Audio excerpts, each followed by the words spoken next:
In this tutorial, we'll show you how to build classic Berlin School-styled sequences using software you already own, courtesy of Computer Music's complimentary plugin suite. You can use your preferred DAW, but if you don't have one, you might consider Traction Software's free T7 DAW, available from the Traction website. We'll be using MIDI tracks, so let's assign our USB MIDI controller to track 1. In T7 DAW, this is done by using the drop-down menu that appears when clicking the empty slot in the track's header on the left and choosing the desired input. We'll be using this track for our first sequencer passage, so we'll name the track Sequencer 1. The sound of the Berlin School was defined by its use of modular synthesizers and sequencers, and it just so happens that we've got a humdinger in the CM suite. It's called Voltage Modular Nucleus, and it comes to us courtesy of Cherry Audio. In T7 DAW, the plugin can be instantiated by dragging the gray plus icon to the left of the volume control on the track's right side. You'll be met with a drop-down that includes a Synths category from which Voltage Modular may be selected. Having done so, you'll see your module rack. All of your available modules will be shown in the browser on the left. If they're not visible, you can click the Library button up top to reveal them. You'll start by adding an amplifier, which can be dragged over to the right side of the rack. Connections are made with virtual patch cables. These can be created by clicking and holding on a jack. We'll go ahead and connect the amplifier's output to the 1LM jack in the main outs to host panel. This will route the audio from our modular to our host. You'll need an oscillator to make a sound, so let's add one. While you're at it, go ahead and add a filter module as well. Find the oscillator's square wave output among the jacks at the bottom, and patch it to the filter's audio in jack. Next, we'll patch the filter's low pass jack to the amplifier's input.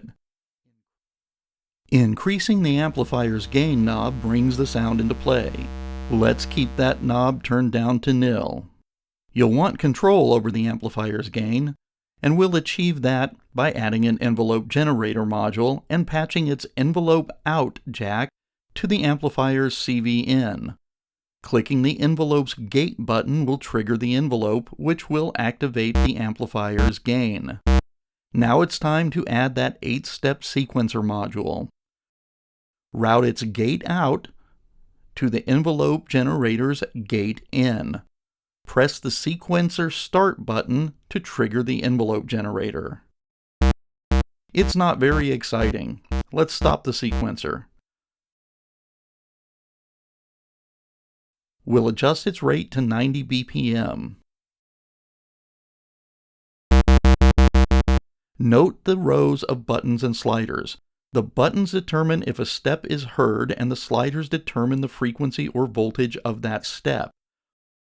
We'll connect the sequencer's output to the oscillator's keyboard CV jack. This will allow the sequencer to control the oscillator pitch.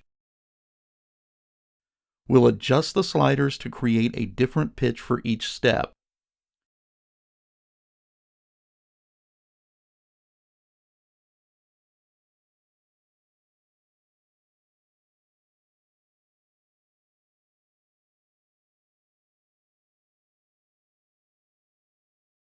Now we need to shape the sound a bit. With the sequence playing, we'll reduce the envelope generator's sustain slider to nil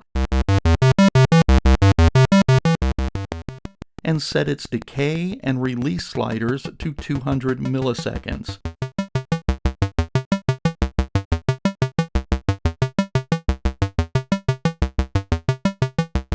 This causes the envelope to shape the volume over time. We'll reduce the filter's cutoff to 800 Hz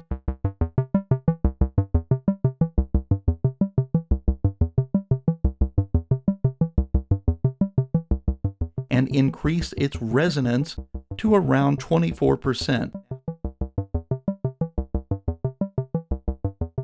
Next, we'll route the envelope generator's envelope out to the filter's Freq Mod 1 input and set the filter's mod amount to 30%. This causes the filter's cutoff to be shaped by the envelope generator as well.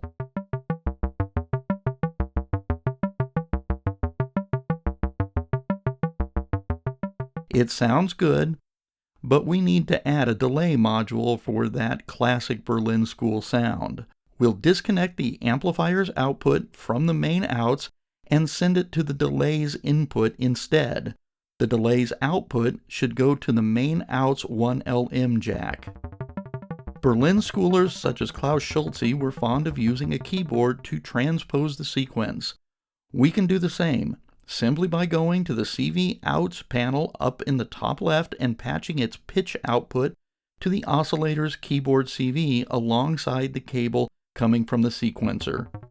Now our pattern can be transposed via incoming MIDI notes.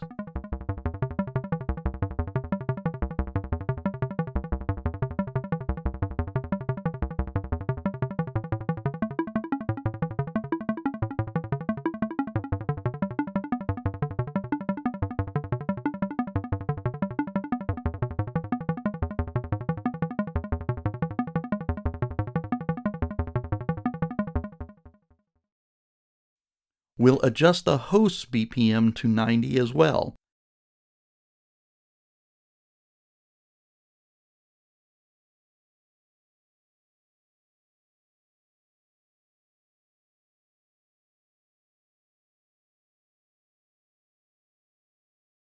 We'll latch the sequencer to the host with a sync divider module. Finding the transport panel, we'll connect the sync out to the sync divider's sync in. We'll route the sync divider's clock out to the sequencer's external clock jack and click the EXT or external button. We'll patch the transport panel's play and stop jacks to the sequencer's start and stop jacks respectively.